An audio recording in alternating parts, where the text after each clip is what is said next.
আসসালামু আলাইকুম রহমতুল্লাহ। ঢাকা চট্টগ্রাম মহাসড়ক কুমিল্লা ময়নামতি ক্যান্টনমেন্ট 13ই আগস্ট 2026 কিন্তু কাজ কিন্তু চলমান রয়েছে এখন আমাদের। আসলে আমরা চাচ্ছি অত দ্রুত যেন আসলে যান চলাচল যেন একদম স্বাভাবিক হয়ে যায়। মূল উদ্দেশ্য কিন্তু আসলে আমাদের একটাই, যেন যে মানুষের ভোগান্তি, এই ভোগান্তি যেন আর না হয়, এই যান সৃষ্টি এইটা যেন আর না হয়। এর জন্য কিন্তু আমাদের যে টিম বাহিনীগুলো, বিভিন্ন সেকশনের লোক, মাঠ পর্যায় থেকে শুরু করে সাধারণ শ্রমিক, আসলে সবাই কিন্তু খুব দক্ষতার সাথে দ্রুতার সাথে কাজ কিন্তু আসলে চালিয়ে যাচ্ছে।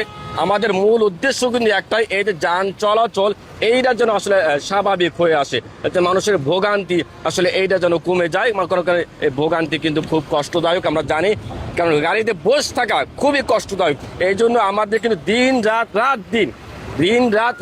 কিন্তু আসলে আমরা পরিশ্রম করে যাচ্ছি। আমাদের মূল উদ্দেশ্য কিন্তু একটাই, এই যান চলাচল যেন একদম স্বাভাবিক হয়ে যায়। তো যাই বলছিলাম, ঢাকা চট্টগ্রাম মহাসড়ক কুমিল্লা ময়নামতি ক্যান্টনমেন্ট আমতুলির মোড়। তো এখন কিন্তু আমরা অবস্থান নিয়েছি, বাইক কিন্তু আমাদের আসলে দেখা দিচ্ছে। তো এখন কিন্তু আমরা অবস্থান নিয়েছি যে আমতুলের যে জামে মসজিদ আছে একদম সেইখান বরাবর। তো যাই বলছিলাম, কাজ কিন্তু চলমান রয়েছে ইনশাআল্লাহ।